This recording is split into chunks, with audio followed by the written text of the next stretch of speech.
আমার নাম রুকসানা। বিয়ের পর ফুলশয্যার রাতে আমি জানতে পারলাম যে আমি গর্ভবতী। কিন্তু এটা কি করে হতে পারে?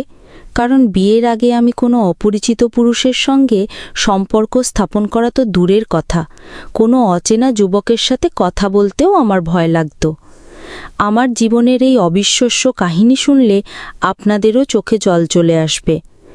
আমার বিবাহ হয়েছিল একজন পুলিশ কর্মকর্তার সঙ্গে।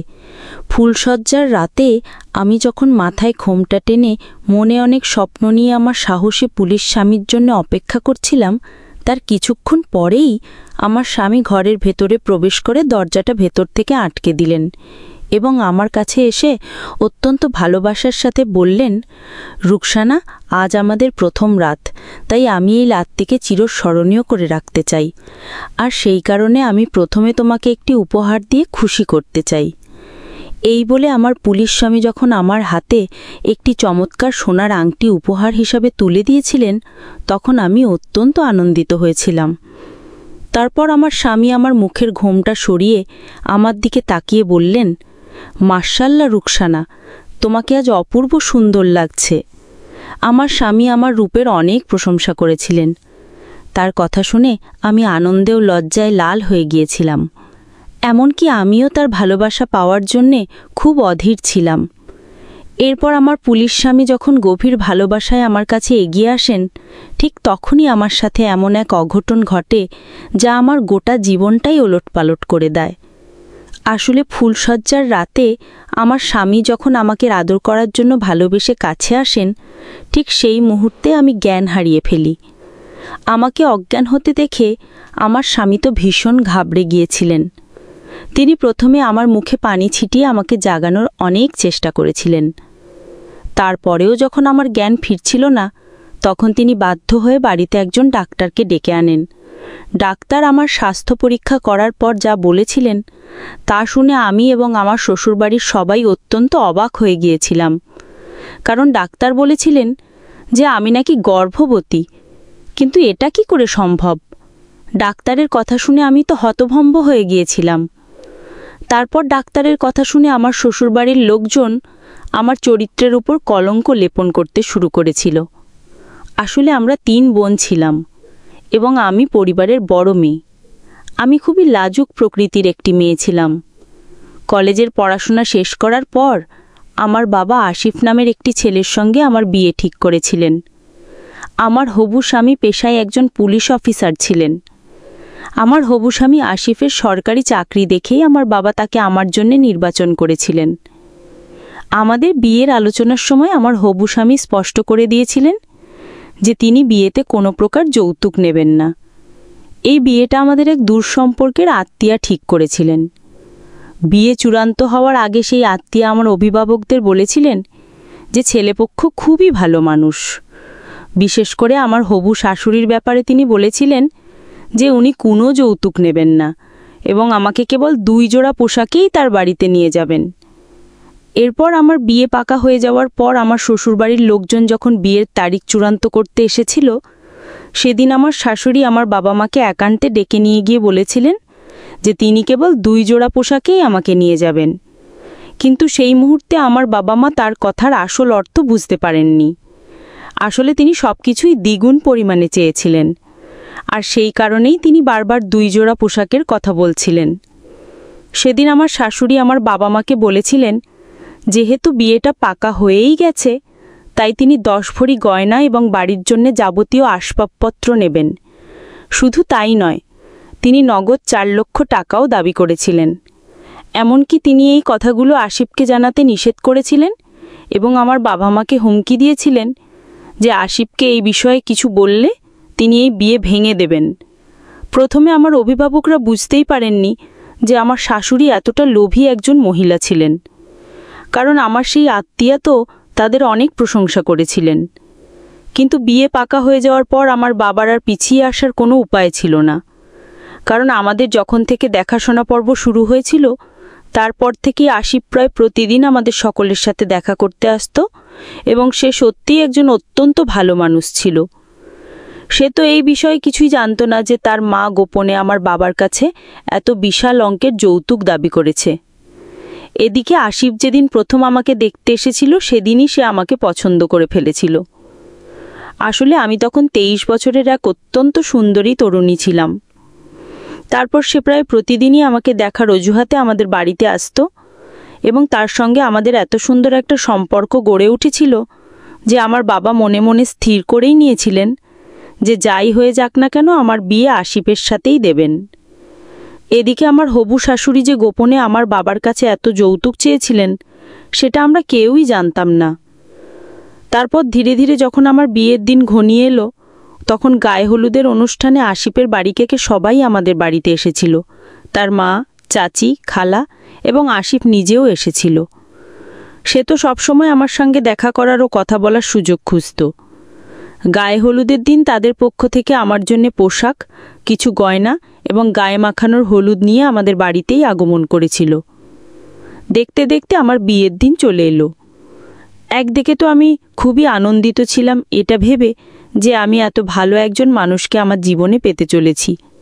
না হলে আজকালকার দিনে তো প্রত্যেক চাকরিজীবী ছেলে যৌতুক নেওয়ার জন্যে মুখিয়ে থাকে, কিন্তু আসিফ একজন পুলিশ অফিসার হওয়া সত্ত্বেও সে আমার বাবার কাছে কোনো রকম যৌতুক দাবি করেনি।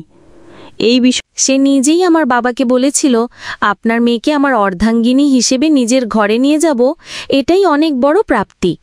আপনি যে নিজের মেয়েকে আমার হাতে তুলে দিচ্ছেন এটাই অনেক। কিন্তু তার আড়ালে যে আমার শাশুড়ি আমার বাবাকে যৌতুকের জন্য মানসিকভাবে চাপ দিচ্ছিলেন সেটা আমরা কেউই জানতাম না। এদিকে বিয়ের আগেই আসিফের ভালোবাসা পেয়ে আমি তাকে মন থেকে আমার স্বামী হিসেবে মেনে নিয়েছিলাম এবং আমি শ্বশুরবাড়ি যাওয়ার জন্য খুব উৎসাহিত ছিলাম। কিন্তু অন্যদিকে আমার বাবা মা ও বোনদের ছেড়ে যাওয়ার একটা বেদনাও আমার মনের মধ্যে ছিল, কারণ আমরা 3 বোন সবসময় একসাথেই থাকতাম এবং আমি আমার ছোট 2 বোনকে অত্যন্ত ভালোবাসতাম। সেদিন আসিফ যখন আমাদের গায়ে হলুদের অনুষ্ঠানে আমাদের বাড়িতে আসে সেদিন সে সবার চোখের আড়ালে আমাকে একটা ঘরে নিয়ে গিয়ে একান্তে আমার সঙ্গে কথা বলেছিল এবং সে তার ভালোবাসার অনুভূতি আমার কাছে প্রকাশ করেছিল। এমনকি সেদিন সে প্রথমবার খুব ভালোবেসে আমার কপালে একটা স্নিগ্ধ চুম্বন করে বলেছিল, আর মাত্র একটা দিনের অপেক্ষা, তারপরেই আমাদের অপেক্ষার অবসান হবে এবং আমি তোমাকে আমার কাছে পাব। 1 মাস ধরে এই দিনটার জন্য অপেক্ষা করেছি। সেদিন আমিও নিজেকে ধরে রাখতে না পেরে আসিফের হাত ধরে আমার ভালোবাসার অনুভূতি প্রকাশ করেছিলাম। আমাদের বাড়িতেও সেদিন অনেক আত্মীয়স্বজন উপস্থিত ছিলেন, আমার চাচি, খালা, মামি ও মামারা। পুরো ঘর লোকে লোকারণ্য ছিল এবং তারা কেউই বুঝতে পারেননি যে আমি ও আসিফ একটা ঘরের ভেতরে একে অপরের সাথে আমাদের মনের কথা বলছিলাম। সেদিন আমার পুলিশ স্বামীর সঙ্গে সময় কাটিয়ে আমি ভীষণ আনন্দিত ছিলাম। আমরা দুজন একে অপরকে এতটাই ভালোবেসে ফেলেছিলাম যে আমরা আর এক মুহূর্ত একে অপরকে ছাড়া থাকতে পারছিলাম না। বিয়ের আগের রাতে যখন বাড়িতে অনুষ্ঠান চলছিল তখন আমি একটা চেয়ারে বসে সবার আনন্দ উৎসব দেখছিলাম এবং আমার ছোট বোন আমার হাতে মেহেন্দি লাগিয়ে দিচ্ছিল। ঠিক সেই মুহূর্তে আমার মেজ বোন আনিকা আমার জন্য 1 গ্লাস শরবত নিয়ে এলো। সে যখন খুব ভালোবেসে আমাকে শরবতটা পান করিয়ে দিচ্ছিল তখন আমার ইচ্ছা না থাকলেও আমি তার হাত থেকে পুরো গ্লাস শরবতটাই পান করে নিয়েছিলাম। কিন্তু শরবতটা পান করার প্রায় আধ ঘন্টা পরই জানি না আমার হঠাৎ করে কি হয়েছিল, আমি তো শরবত খাওয়ার পরই জ্ঞান হারিয়ে ফেলেছিলাম। সেই সময় কিন্তু আমার শ্বশুরবাড়ির সবাই আমাদের বাড়িতেই উপস্থিত ছিল, এমনকি আমার হবু স্বামীও আমাদের বাড়িতেই ছিলেন। তারপর আমাকে অজ্ঞান হতে দেখে আমার বাড়ির লোকজন ডাক্তারকে বাড়িতে ডেকে নিয়ে এসেছিল। সেই সময় ডাক্তার যখন আমার স্বাস্থ্য পরীক্ষা করছিলেন তখন আমার হবু শাশুড়ি আমার বাবা মাকে যা ইচ্ছে তাই বলে অপমান করেছিলেন। এমনকি তিনি তো কোনো কিছু না জেনেই আমার বাবাকে বলেছিলেন, আপনার মেয়ে এভাবে হঠাৎ করে মাথা ঘুরে পড়ে গেল কেন? আপনার মেয়ে আবার গর্ভবতী নয় তো? আমার তো মনে হচ্ছে আপনার মেয়ে চরিত্রহীন। আমার তো সন্দেহ হচ্ছে আমি যা ভাবছি সেটাই সত্যি হবে। আপনার মেয়ে নিশ্চয়ই গর্ভবতী, না হলে এভাবে হঠাৎ করে সে মাথা ঘুরে অজ্ঞান হয়ে গেল কেন? আমার শাশুড়ির কথা শুনে আমার বাবা তার সামনে হাত জোড় করে অত্যন্ত অসহায়ভাবে বলেছিলেন, আমাদের উপর বিশ্বাস রাখুন, আমার মেয়ে এমন নোংরা কাজ কখনোই করতে পারে না। হয়তো তার শরীরটা খুব বেশি দুর্বল ছিল যার জন্য সে মাথা ঘুরে পড়ে গেছে। সেই সময় কিন্তু আমার স্বামী তার মাকে বলেছিলেন, আম্মা তুমি কিছু না জেনে বুঝে কিভাবে রুকসানার উপর এত বড় একটা মিথ্যা অভিযোগ করতে পারলে? শুধু গর্ভবতী হলেই কি মানুষ মাথা ঘুরে পড়ে যায়? অন্য কোনো কারণও তো থাকতে পারে। তাই তুমি রুকসানার ব্যাপারে আর একটাও খারাপ কথা বলবে না। রুকসানার ওপর আমার পূর্ণ বিশ্বাস আছে। আমি তাকে গত 1 মাস ধরে জানিও চিনি, তাই আমার বিশ্বাস যে রুকসানা এই ধরনের কাজ কখনোই করতে পারে না। সেই সময় আমাদের বাড়িতে উপস্থিত সমস্ত অতিথিরা কিন্তু আমার ব্যাপারেই কানাঘুষা করছিল। ঠিক তখনই ঘরের জানালা দিয়ে কেউ একটা প্রেগন্যান্সি পরীক্ষার কিট ছুঁড়ে ফেলে দিল। ওই গর্ভাবস্থার কিটটি দেখে আমার শাশুড়ি তো চিৎকার করে কাঁদতে কাঁদতে ওই প্রেগন্যান্সি টেস্টটি হাতে নিয়ে তার ছেলের কাছে গিয়ে বললেন, দেখতে পাচ্ছ তো, এখনও তোদের বিয়েই হয়নি, আর তুই এই মেয়েটার ওপর এত ভরসা করছিস? তাহলে এই প্রেগন্যান্সি টেস্ট কেন এখানে কেউ ছুঁড়ে ফেললো? তার মানে এই মেয়েটার মধ্যে নিশ্চয়ই কোনো সমস্যা আছে। তারপর আমার শাশুড়ি ডাক্তারের কাছে গিয়ে বললেন, ম্যাডাম আপনি সত্যি করে বলুন এই মেয়েটার কি হয়েছে? ডাক্তার তখন সবার সামনে ঘোষণা করলেন যে আমি নাকি গর্ভবতী। ওই কথাটা শুনে তো আমার শাশুড়ি হাউমাউ করে কাঁদতে কাঁদতে তার ছেলের সামনে গিয়ে বলেছিল, দেখলি তো, এবার তো আমার কথায় বিশ্বাস করবি যে এই মেয়েটা চরিত্রহীন? ডাক্তারের চলে যাওয়ার পর আমার যখন জ্ঞান ফিরে আসে, তখন আমার হবু স্বামী আমাকে সব কিছু খুলে বলেছিলেন। এদিকে আমার শাশুড়ি তো তার ছেলেকেই বিয়েটা ভেঙে দিতে বলেছিলেন, কিন্তু আমার হবু স্বামী সব কিছু জানার পরেও এই বিয়েতে অমত করেননি। তখন আমার শাশুড়ি এই সুযোগটাকে কাজে লাগিয়ে আমার বাবা মাকে বলেছিলেন যে তিনি একটি শর্তে এই বিয়েতে রাজি আছেন। ওদিকে আমার বাবা তো কেঁদে কেঁদে দিশাহারা হয়ে পড়েছিলেন। তারপর আমার শাশুড়ি বলেছিলেন যে তিনি 10 লাখ টাকা এবং একটি 4 চাকার গাড়ি নেবেন, তবেই তিনি আমাকে তার বাড়ির বউ করে নিয়ে যাবেন। আমার বাবা তো নিরুপায় হয়ে আমার শাশুড়ির সমস্ত শর্ত মেনে নিতে রাজি হয়েছিলেন। এদিকে আমার মা আমার বাবার সঙ্গে এই নিয়ে ঝগড়াও করেছিলেন যে আমার বাবা যদি তার জমানো সমস্ত টাকা আমার বিয়েতেই খরচ করে দেন, তাহলে বাকি 2 বোনের বিয়ে কিভাবে দেবেন? এদিকে আমি আমার হবু স্বামীকে প্রমাণ দেওয়ার চেষ্টা করছিলাম যে আমি চরিত্রহীন নই এবং আমি গর্ভবতী হতেই পারি না, কারণ আমি তো কারোর সঙ্গে কোনো সম্পর্কই করিনি। তাহলে আমি কিভাবে গর্ভবতী হতে পারি? আমি তো আমার বিয়ে নিয়ে অত্যন্ত আতঙ্কিত হয়ে পড়েছিলাম, কারণ আমি যখন শুনেছিলাম যে আমি নাকি গর্ভবতী, তখন তো আমার পায়ের তলা থেকে মাটিটাই সরে গিয়েছিল। আমি তো তখন ধরেই নিয়েছিলাম যে এবার আমার বিয়েটা ভেঙে যাওয়া নিশ্চিত, কারণ কোনো ছেলে বিয়ের আগেই যদি জানতে পারে যে মেয়েটি গর্ভবতী, তাহলে তো সেই ছেলে কখনোই ওই মেয়েকে বিয়ে করবে না। কিন্তু সবকিছু জানার পরেও আমার হবু স্বামী আমাকে বিয়ে করতে রাজি ছিলেন, এবং কেন সবকিছু জানার পরেও আমার পুলিশ স্বামী আমাকে বিয়ে করতে রাজি ছিলেন, এটা জানার পর আপনারাও অবাক হয়ে যাবেন। কিন্তু আমার পুলিশ স্বামী শুধু আমার বাবার সামনে একটা শর্ত রেখেছিলেন যে আমাদের বিয়েটা পরের দিন নয়, বরং আগামী 5 দিন পরে অনুষ্ঠিত হবে, কারণ এই সমস্ত ঘটনা আমাদের বিয়ের ঠিক আগের দিন ঘটেছিল। আমার বাবা তো সেই মুহূর্তে ছেলেপক্ষের সমস্ত শর্ত মেনে নিতে রাজি ছিলেন। ওদিকে আমার বাবা আমার শাশুড়ির কথা মতো সমস্ত যৌতুক প্রস্তুত করে রেখেছিলেন। ঘরের যাবতীয় আসবাবপত্র থেকে শুরু করে 10 লক্ষ টাকা, এমনকি মোবাইল ফোনও আমার শাশুড়ি যৌতুক হিসেবে চেয়েছিলেন, এবং সেই সমস্ত যৌতুক আমার বাবা উপরের একটা ঘরে রেখেছিলেন, এবং সেই ঘরের আলমারির ভেতরে 10 লক্ষ টাকাটাও রেখেছিলেন। কিন্তু পরের দিন সকালে আমার বাবা যখন ওই ঘরটা খুলে দেখেন, তখন তিনি দেখতে পান যে আমার বিয়ের সমস্ত যৌতুক সেখান থেকে অদৃশ্য হয়ে গেছে। এমনকি আমার বিয়ের 10 ভরি গয়না, 10 লক্ষ টাকা সব কিছুই উধাও ছিল, এবং বাবা তখনই বুঝতে পেরে গিয়েছিলেন যে আমাদের বাড়িতে চুরি হয়েছে। আমার বাবা তো হাওমাও করে কাঁদতে কাঁদতে বাধ্য হয়ে আমার হবু স্বামীকে ফোন করে সবকিছু জানিয়েছিলেন। তারপর আমার হবু স্বামী আমাদের বাড়িতে এসে আমার বাবাকে সান্ত্বনা দিয়েছিলেন এবং বলেছিলেন, আপনি একদম চিন্তা করবেন না, আপনি সবকিছু আমার উপর ছেড়ে দিন, আর এই সবকিছু কে করেছে তাকে খুঁজে বের করার দায়িত্ব আমার। এমনকি আমার স্বামী সেদিন জানতে পেরেছিলেন যে এত বিশাল অঙ্কের যৌতুক তার মা আমার বাবার কাছ থেকে চেয়েছিলেন, এবং এটা জানার পর তার পরের দিন সকালেই আমার স্বামী আমাদের বাড়িতে সবাইকে ডেকেছিলেন। তারপর আমার স্বামী সবার সামনে তার মায়ের ওপর রাগ করে তাকে অনেক কথা শুনিয়েছিলেন এবং বলেছিলেন, আম্মা, আমি একজন পুলিশ অফিসার, আমি সততার সাথে আমার দায়িত্ব পালন করি, আর আপনি একজন পুলিশ অফিসারের মা হয়ে কিভাবে এনাদের কাছে পণ চাইতে পারলেন? আপনার একটুও লজ্জা করল না এই অপরাধটা করতে? আমি তো আপনাকে আগেই বলেছিলাম যে আমি যেখানেই বিয়ে করি না কেন আমি কোনো পণ নেব না, তা সত্ত্বেও আপনি শ্বশুরমশাইয়ের উপর চাপ সৃষ্টি করে এই জঘন্য কাজটা করেছেন। এর জন্য আমি আপনাকে শাস্তি দেব। তখন আমার শাশুড়ি কেঁদে কেঁদে তার ছেলেকে বলেছিলেন, আমি তোর মা, আর তুই আমাকেই শাস্তি দিবি? আমি তো সেই সময় মাথা নিচু করে চুপচাপ দাঁড়িয়েছিলাম, কারণ আমি কিছুই বুঝতে পারছিলাম না যে আমার বিয়ের দিনে এসব কি ঘটে চলেছে। এবং কেউ তো ছিল যে আমার ক্ষতি চাইছিল, কিন্তু কে বা কারা চাইছিল না যে আমার বিয়ে একজন পুলিশ অফিসারের সঙ্গে হোক? আমি তো স্বপ্নেও ভাবতে পারিনি যে আমার বিয়ের দিনে আমাকে এসব কিছুর সম্মুখীন হতে হবে। তারপর আমার হবু শাশুড়ি অত্যন্ত রেগে আমার দিকে আঙুল দেখিয়ে বললেন, এই সব কিছু তো এই মেয়েটার জন্যই হচ্ছে।